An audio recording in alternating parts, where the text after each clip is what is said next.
Yang viralin nyari ibunya. Oh, kamu dari Taiwan? Nyari ibunya. Kamu nyari ibumu? Ya, saya juga mau cari ibu saya yang sejak saya lahir nggak pernah lihat. Sejak kamu lahir tidak pernah lihat ibumu. Piye ceritane? Piye ceritane? Kok sekarang? Ceritanya gimana ya? Jadi saya tuh ceritanya bapak saya orang Cianjur. Bapakmu orang Cianjur. Terus? Bapak saya orang Cianjur dan dia menikah sama orang Subang, Jawa Barat. Sama orang? Subang. Sama orang Subang. Oke, terus? Iya, terus selama pernikahan itu jadi istrinya bapak saya tuh nggak bisa hamil, nggak hamil gitu. Dok, suaramu nggak jelas banget. Boleh nggak kerasin? Soalnya saya nggak dapet nih, suaranya nggak jelas. Maaf. Kamu pakai handfree ya? Iya, saya pakai handset.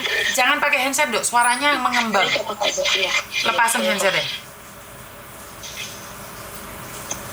Halo? Ah, ini bagus.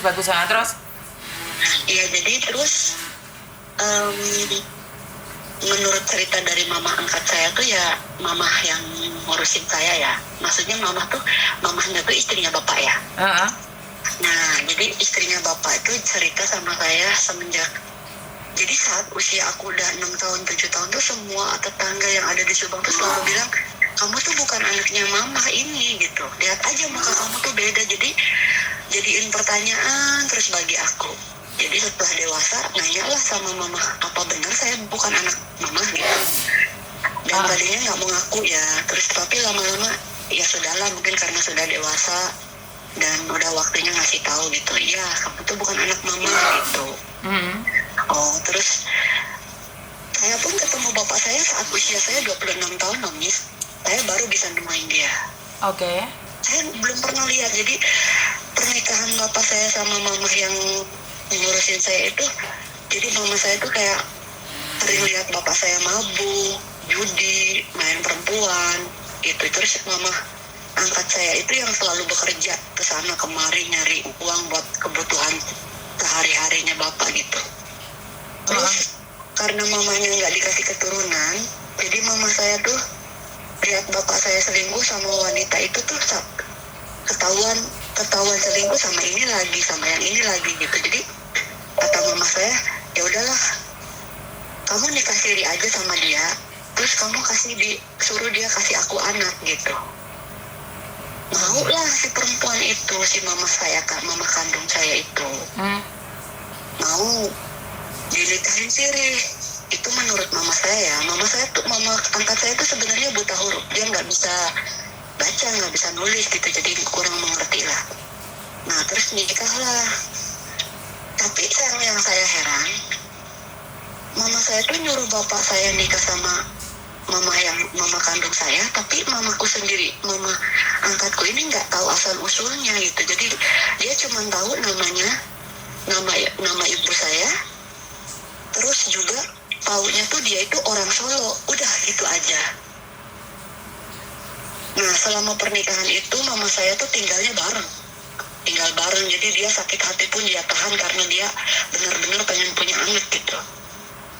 Terus di situ tuh ada perjanjian, kalau sesudah anak ini lahir, anak ini aku yang urus karena aku yang biayain hidup kamu selama mengandung gitu sampai melahirkan. Karena bapak pun nggak pernah peduli gitu, nggak mau tahu lah, terserah itu mah urusan kalian berdua kayak gitu. Jadi setelah saya lahir masih hidup bareng gitu sampai umur saya 5 bulan. Mama, jadi istrinya bapak yang tua tuh udah nggak tahan lah, udah nggak kuat sama kelakuan bapak yang nggak mau bekerja, yang nggak mau nafkahin anaknya, nggak mau nafkahin kedua istrinya gitu. Jadi dia menyerah, pulanglah, dibawalah saya ke Subang umur 5 bulan itu. Setelah umur saya 5 bulan dibawa itu, nah bapak saya tuh nggak nyusulin mama angkatku gitu, ya mama kandung saya juga nggak nyusulin gitu. Tapi kata mama saya, setelah umur saya 3 tahun bapak saya tuh datang mau ngambil saya. Terus saya nanya, apakah bapak datang itu sama mama kandung saya? Tidak. Dia bilang mama kandung kamu sekarang sedang berproses mau berangkat ke Saudi Arabia karena dia mau cari biaya buat bisa ngambil saya kembali gitu katanya, kata mama. Tapi kata mama saya, enak aja katanya, kamu udah saya udah kasih suami saya buat kamu. Kenapa anak yang udah saya rawat mau diambil juga? Enggak, ya enggak gitu juga gitu, kata mama ke bapak gitu. Terus setelah itu bapak tuh kan nggak bisa nemuin aku ya karena akunya diumpetin gitu katanya. Setelah diumpetin itu bapak saya tuh bertahun-tahun udah nggak datang lagi. Sampai usia saya 26 tahun saya tuh pulang dari Taiwan ya. Pulang dari Taiwan tuh saya udah berpikir, udah punya niatan, nanti kalau pulang saya punya uang, saya mau cari bapak. Mau dia masih hidup, mau dia udah meninggal, atau dia udah nikah lagi, itu nggak saya pikirin. Yang penting saya bisa nemuin bapak dan mau lihat seperti apa wajahnya gitu. Karena sama sekali nggak pernah tahu gitu wajahnya seperti apa. Saya masuk sekolah pun saya diurusin sama mama gitu, semua tanggal lahir semuanya palsu, nggak ada yang asli karena nggak ada yang tahu tanggal lahir saya pun, nggak ada yang tahu, semuanya salah gitu guys. Jadi dari situ saya tuh ngomong sama mama angkatnya tuh, mama masih ingat nggak rumahnya bapak yang di Cianjur? Oh masih, ayo susul, siapa tahu masih ada gitu. Mau mama angkatnya tuh mau, kita tuh ke sana ke Cianjur, perjalanannya nggak tahu berapa, 6 jam atau 7 jam sampai Apple. Terus ketemu sama bapak, dia tuh udah nikah lagi, udah punya istri tapi nggak punya anak lagi selain aku. Udah cuman aku doang. Di situ aku nanya sama bapak tahu nggak mama saya yang asli di mana sekarang? Katanya nggak usah diungkit lah, nggak usah nanyain mama kamu yang itu katanya. Yang udah biarin yang mama ini mah ya sekarang mama kamu ya yang ini gitu. Nggak mau kasih tahu. Saya udah mohon namanya aja nggak dikasih tahu. Mama angkat pun tadinya nggak mau ngasih tahu karena dia takut, katanya nanti kamu kalau udah kenal sama mama kamu yang itu nanti kamu ninggalin mama. Ya enggak lah, aku bilang, mama kan udah ngerawat aku, udah yang gedein aku, udah biayain aku, masa aku nanti lupain mama gitu. Pokoknya sebenarnya sih ceritanya sih kayak panjang banget ya Miss. Aku juga kayak hidup aku tuh kayak tanpa kasih sayang orang tua tuh bener-bener kerasa banget gitu. Sampai aku sekarang nikah, udah punya anak gitu. Terus bapakku juga, aku ketemu bapak cuma sekali 2 kali, setelah itu udah nggak ketemu lagi. Pernah bapak sampai bilang minjem uang ya ke saya, minta uang lah intinya. Minta uang, terus aku tanya buat apa pak? Buat bayar utang. Kenapa bapak punya banyak utang? Katanya ya bapak ya minta lah bapak buat buat bayar utang.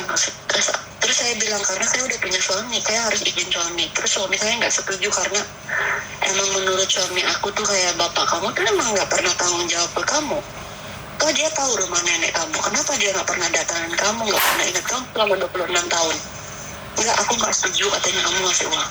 Terus bapakku sampai bilang ya udah, kalau kamu nggak ngasih uang, nggak usah kamu anggap saya bapakmu lagi. Ya udah, selesai aja gitu. Sampai sekarang pun setelah saya menikah dan dia jadi wali, tuh udah nggak pernah komunikasi. Dia juga udah nggak mau gitu, padahal dia masih ada gitu. Terus yang saya sekarang pengen cari tuh ibu saya. Apakah dia masih hidup? Apa sudah meninggal? Mungkin kalau masih hidup, pasti saya kesempatan buat bertemu sama dia gitu. Setidaknya walaupun cuma lewat HP gitu. Namanya kamu tahu nggak? Gitu. Namanya kamu tahu nggak? Namanya Yuni. Apa ya? Namanya Yeni. Kata mama saya namanya Yeni. Tapi aku bilang, Binnya mama tahu nggak? Nggak tahu katanya. Yuni apa Yeni? Orang bego. Yeni. Yeni. Katanya dulu kan mama buta huruf atau karena nggak berpikir yang aneh-aneh gitu ya. Jadi mama tuh nggak banyak nanya karena setiap hari tuh mama harus kerja. Jadi nggak ada yang namanya sering ngobrol atau menanyakan tentang keluarganya, enggak. Soalnya pas waktu lahir kamu aja mama tanya KTP-nya aja dia nggak punya KTP gitu. Jadi lahiran pun pakai KTP punya mama katanya gitu. Jadi yang mama tahu namanya Yeni, dia tinggalnya di Solo gitu. Kalau misalnya Mama Yeni mungkin tahu ya nama asli saya gitu. Kalau mungkin dia masih ingat sama saya, pasti dia tahu nama asli saya. Kamu nggak ganti nama? Namamu siapa kalau boleh tahu? Nggak pernah. Nama saya Irma Suryani. Saya lahir di Cianjur. Irma Suryani sedang mencari ibunya yang berasal dari Solo. Pernah ada di Saudi, benar nggak? Sepertinya ya bapak saya bilang kalau ibu saya, kalau mama Yeni itu pengen berangkat ke Saudi, ke Arab buat nebus aku katanya. Tapi setelah dia pergi berangkat ke Saudi, dia sudah nggak kembali lagi. Maksudnya udah nggak kembali ke bapak gitu. Udah nggak. Ada fotonya atau jejaknya atau apapun? Saya nanya sama mama angkat saya ini ya, apakah pernah dipoto atau bagaimana dulu gitu sekeluarga atau tidak pernah, nggak ada katanya. Jangankan foto sama mama Yeni, mama sama bapak aja nggak pernah dipoto bareng gitu. Tapi keluarga yang di Cianjur semuanya tahu kalau bapak pernah nikah sama mama Yeni dan kita hidup bareng di situ ngumpul. Nah gitu. gini aja Tapi, Kak. kalau saya tanya sama bapak tuh nggak pernah mau ngasih tahu, Miss. Oke, ini ada caranya satu. Kamu punya foto mama angkatmu itu kan? Kamu buat video dengan mama angkatmu. Kamu ceritakan kronologinya, buat video yang sedikit aja. Di sini saya minta bantuan nih. Ini foto mama angkat saya. Saya sedang mencari mama kandung saya. Jadi kamu buat video. Namamu siapa, dari mana, ceritamu yang tadi agak disingkat. Jadi Miss Yuni akan bantu kamu nge-share kan. Karena kalau kamu nggak ada apapun, kita kan nggak bisa. Bener nggak? Iya. Semuanya kan serba rahasia. Iya. Bener nggak? Kalau nggak ada fotonya, nggak ada apa-apanya, kita gimana nyarinya? Tapi pada kenyataannya yang di Arab Saudi itu ketemu, Mbak. Yang di Arab Saudi itu ketemu. Bisa ditemukan. Tapi ibunya marah-marah, tidak mau diakuin. Ketemu. Ibunya marah sekali saat viral. Dia tidak suka kenapa diviralkan. Jadi ini sangat lucu sekali ya. Sangat lucu sekali. Anaknya kalau dia memang tidak mau menerima saya, tidak apa-apa. Saya hanya ingin tahu gitu, apakah dia masih hidup, seperti apakah wajahnya gitu aja. Karena gini ya, Miss, setiap ini hari ibu loh, Miss. Hari ibu. Saya setiap lihat postingan orang-orang yang happy Mother Day gitu, ngasih surprise ke ibunya gitu, terus saya nggak ada ibu gitu. Ibu saya cuma ya ibu angkat saya itu, tapi saya pengen tahu ibu kandung saya itu seperti apa. Apakah dia masih mengingat saya gitu, apakah dia tahu kalau anaknya itu sering apa sih ya, saya juga sering seperti apa sih wajahnya, seperti apa sih ibu saya, apakah dia ingat sama saya gitu. Makanya sampai harus buat video. Mungkin ibumu mencarimu, tapi kan tidak tahu harus kemana mencarimu juga. Karena itu kamu harus buat video yang ada fotonya mak angkatmu, kirimkan ke saya. Nanti saya bantu. Iya, Miss. Nanti saya coba ini dulu foto mama sayanya. Nanti saya klarifikasi bikin video sama Miss. Siap. Kirimin ke Miss. Mungkin itu aja, nanti kita sambung lagi dan saya simpen nomormu ya. Iya, Miss. Makasih, terima kasih sayang. Oke, yuk bye-bye. Assalamualaikum, Miss. Waalaikumsalam. Jadi memang banyak orang-orang ngilang ya. Saya tuh bingung sama ini. Yang telepon mau kayak ibu hilang. Ibu hilang. Sejak bayi.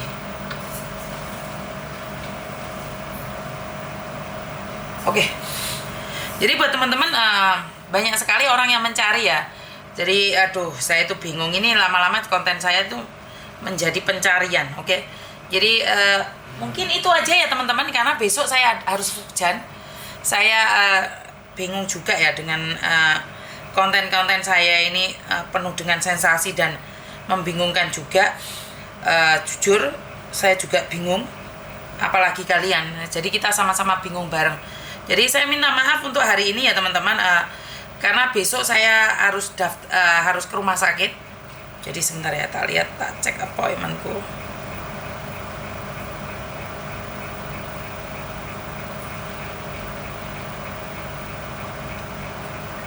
Jadi kebetulan besok saya harus ke rumah sakit, pagi banget jam 8.30 saya harus di rumah sakit. Mungkin berangkat jam 7-an mungkin ya. Karena itu saya minta maaf, saya harus istirahat dulu. Bagaimanapun juga sebenarnya jet lag bahasa Inggris ya. Jadi saya harus mengkondisikan keadaan saya. Setelah saya fit, saya akan kembali lagi bersama kalian semua. Kita bincang-bincang lagi karena suasana saya masih benar-benar masih belum stabil ya. Dan mungkin itu aja dari saya. Kurang lebihnya saya minta maaf. Wassalamualaikum warahmatullahi wabarakatuh. Berkat Tuhan mengalir atas hidup kita semua. Semoga semua makhluk hidup bahagia dan terima kasih. Bye-bye.